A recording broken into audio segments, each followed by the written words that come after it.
Hi guys, today we are checking 10 WWE stars who flopped in TNA, and this video was recommended by Melcard Caranto, and he said can react to 10 WWE who failed in TNA by Catholic Wrestling. And I know he did it on purpose because it's not Catholic Wrestling, it's Cultaholic Wrestling, but I one time said Catholic Wrestling, and since then you guys, you never forgot and you keep trolling me over and over and over and over again. Catholic Wrestling. Let's go, let's check out this video.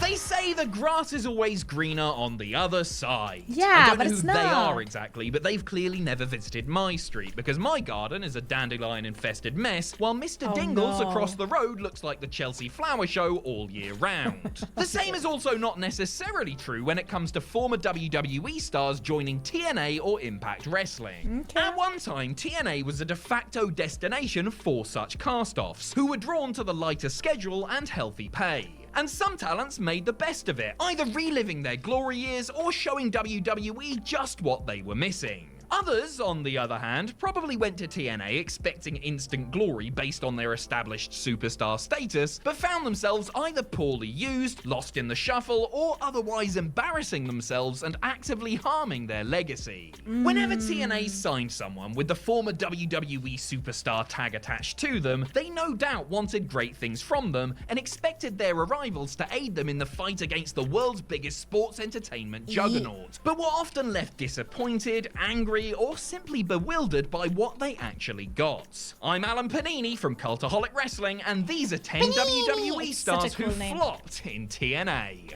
Join us. Number 10, Test. It's a bit unfair to speculate about these sorts of things, but do you think that Test's WWE career might have gone a little differently if Triple H hadn't outsmarted him, stolen his woman away, and repeatedly and decisively beat him in televised matches? It's a possibility, you know, because the big man was getting over before his lanky legs were cut off in late '99. He still had a good career after that main event dalliance, of course, forming a decent unit with Albert and Trish Stratus, becoming an Un-American, and then messing about with Stacy Keibler and Scott Steiner. He was released in late 2004, but returned in 2006 for the relaunched ECW, looking bigger and meaner. A lot bigger. I mean, sorry, but the bloke was like a walking neon sign for PEDs, and it was no surprise when shortly after he failed a wellness policy test and was subsequently released. It was even less surprising when he showed up in TNA a few months later as the Punisher Andrew Martin. More surprising was the brevity of his run, which included a couple of Impact appearances and a spot in the Doomsday Chamber of Blood cage match at the Hard Justice pay-per-view. The group decided to let him go after that, as they were well aware of his substance abuse issues, and it turned out to be his last notable contribution to the business before his tragic 2009 passing. Number 9, Val Venis. Val Venis managed to have himself quite the long WWE career before finally being given the boot in 2009. Luckily, TNA were going through a phase of signing every reject they could, even if they had been a glorified enhancement talent for years and were about a decade removed from their Attitude Era prime. That was good news for Val, who showed up in TNA in January 2010, wrestling under his real name, Sean Morley. He still had the towel and somewhat sexy theme music, but really he was just a half-decent bald bloke in trunks. He debuted on the big January 4th live episode of Impact, which was the first one to go head-to-head with WWE Raw, bad idea, appearing in a backstage segment with the Beautiful People. From there, he explained that he was now an adult film producer rather than a star, and feuded with Christopher Daniels, beating the Fallen Angel at the Genesis pay-per-view. He also turned heel and beat Jeff Jarrett in a Falls Count Anywhere bout on Impact, but then quit the company a day later, citing a desire to work in Mexico. And you know what? I don't think anyone outside of maybe Eric Bischoff and Hulk Hogan actually cared. Number 8, Orlando Why Jordan. did Hulk Hogan care? Another head-scratching acquisition during the Hogan-Bischoff era was Orlando Jordan. Jordan's biggest claim to fame was being JBL's running buddy during his WWE title run, and then for being what is widely regarded as one of the worst US champions ever. Once he dropped the belt, he fell down the card before being released and fading into obscurity for a few years before TNA came calling. Another the January To the 4th, rescue. 2010 Impact debutante, Jordan began a feud with fellow former WWE dud Elijah I can Burke. see, TNA pushed Orlando strongly, putting him over De Niro circle and here. Samoa Joe before he went away for a month and resurfaced with an altogether new-looking gimmick, starting a Is he flying? bisexual angle and No. even getting his own interview segment, The O-Zone. You couldn't really help but take note. Maybe today that would work. And I still say maybe because this is WWE and pro wrestling. But, bro, what? Of Jordan, since he would appear in increasingly unique outfits and do things like squirt lotion all over his chest Ew, before no, matches. bisexual, Orlando, mate, I'm not sure if you were bro. aware of this, but that lotion splashing all over your pecs really looked like spunk. The gimmick was controversial and He certainly got knows people that. talking, but the truth is, OJ hadn't improved at all in the ring, and when he was released in July 2011, the whole thing felt like some sort of bizarre fever dream. Number Yeah, I 7, don't know the what's Nasty going on. Boys. Alright, the last couple of entries have looked at people who were signed at the behest of Eric Bischoff and Hulk Hogan when So they funny. took over during their ill-fated spell in charge. And if Don't you're come for me. talking about Hogan's mates getting a gig due to pure nepotism, you cannot not talk about the Nasty Boys. Jerry Nasty. Sags and Brian Knobbs were also signed in early 2010, showing up on the, you guessed it, January 4th Impact to start a feud with Team 3D. The Nasty Boys were a major team in WWE and WCW in the 80s and 90s, Okay. but by the time they waddled into the Impact Zone, they looked completely past it. In their Oh, 40s, no. scarily out of shape and with an out-of-date gimmick, they were a sight for sore eyes and most fans didn't want them there. Yet TNA persisted and actually put them over Brother Ray and Devon in their pay-per-view bout, thanks to interference from another Hogan hanger-on, Jimmy Hart, who debuted as the Nasty's manager. Who knows how far Knobbs and Sags would have went if they hadn't been fired 3 months and 4 matches in after Knobbs caused a scene with his boorish behavior at a function where Spike TV executives were present. Number 6, jeez. Booker T. The signing of former WWE World Oh, Heavyweight Champion no. Booker Booker T T not too flop? long after his WWE release should have been a major boost to TNA at a time when they were really starting to Yeah. make some noise. An experienced veteran who had genuine star power and was Yeah. still in great shape, Booker was viewed as a hell of a get for the company, a headliner who could help the likes of AJ Styles, Exactly. Samoa Joe, and Bobby Roode get to AJ another was level. younger. Things started Yeah. well enough with the rapturous response he received when he was revealed as Sting's mystery tag team partner at the My hair's so 2007 curly. Genesis pay-per-view. His matches with the likes of Styles, Roode, and Christian were fine, and he fit the bill as a member of the star-studded main event Mafia stable, but you couldn't help but feel that Booker was sleepwalking through it most of the time and might have Maybe just been he- there because of the premium pay and easy schedule. Yeah, this And is that's the because- thing. When your heart is not into it and you know you're going to be paid no matter what, all you have to do is just show up. That's what Booker T did. And I don't blame him, to be honest. Like, if I'm not going to be paid based on my performance, why would I even care? Why? Why would I even try when I already have proven myself somewhere else where I care more? He was, as he's admitted such numerous times since, referring to his TNA run as a vacation. The former 5-time Yeah, WCW vacation, champion just exactly. didn't have his heart in it, Reminds wanting me to of, focus like, more on getting into acting, Ninja and the going overall to impression of his 2-year Mixer stint or is that it whatever. was a wasted opportunity that resulted in only mediocrity. And I simply cannot dig that, sucker. Number 5, the Bashams. Of all of the duos to hold the WWE Tag Team Championships, the Basham brothers were certainly one of them. And you cannot take that away from them.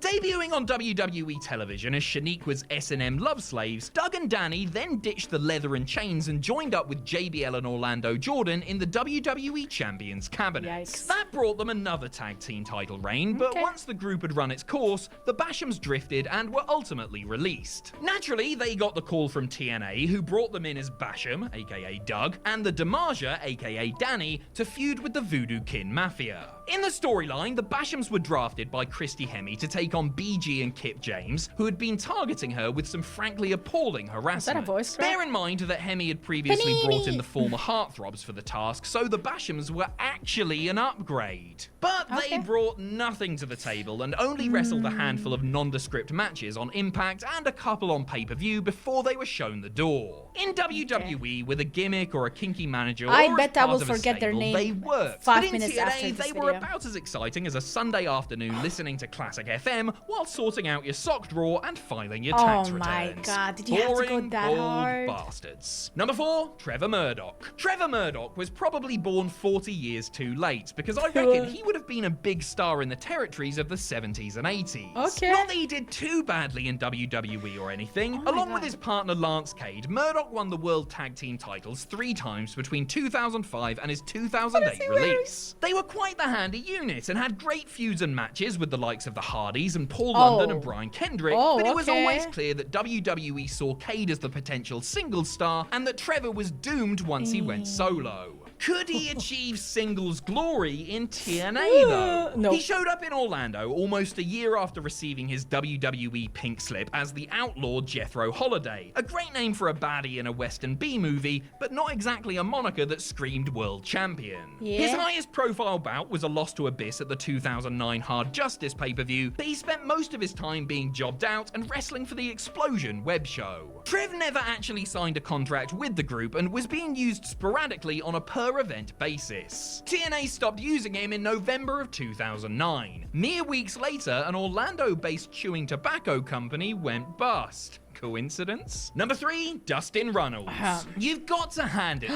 Dustin Rhodes. The man How is can you game mess for him anything. up? I mean, he once volunteered to get breast implants for tit's sake and has had to endure No some way. absolute dross over the years, but he's still going strong today. A big star in WWE as Goldust, his fortunes fell somewhat when he showed up in TNA. His first run there as the Lone Star Dustin Rhodes was inoffensive if not inspiring, but his second spell a few years later was an absolute disaster.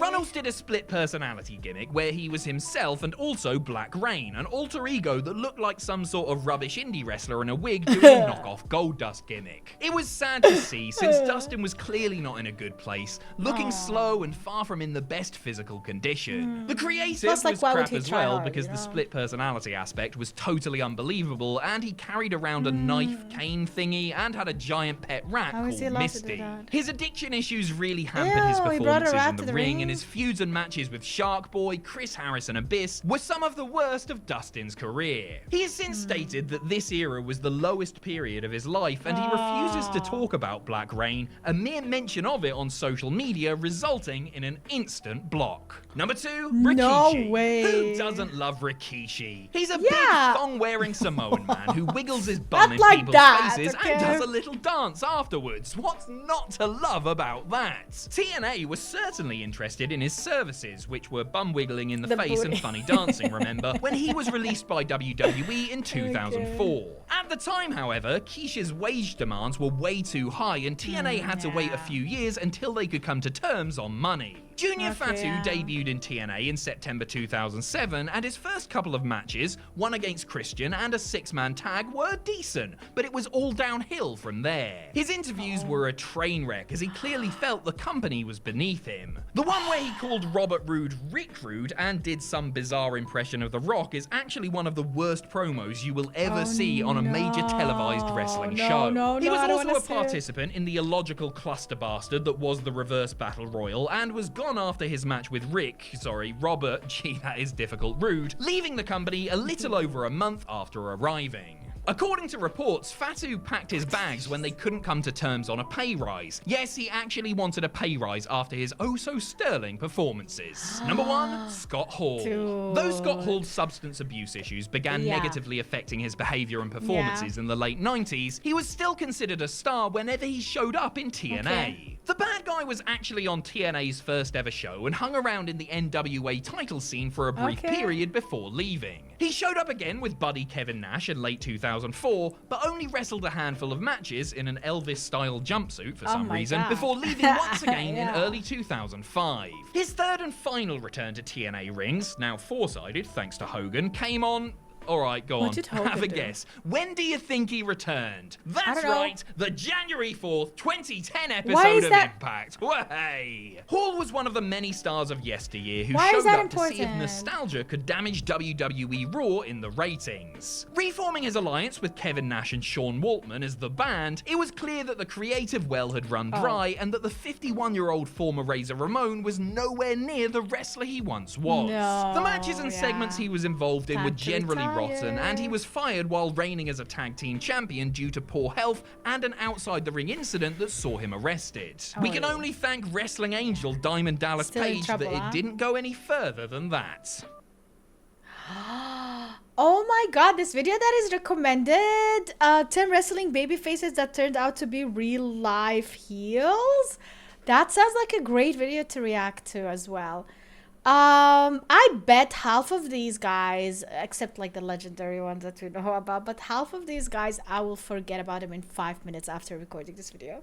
Like, yeah, no wonder their career flopped.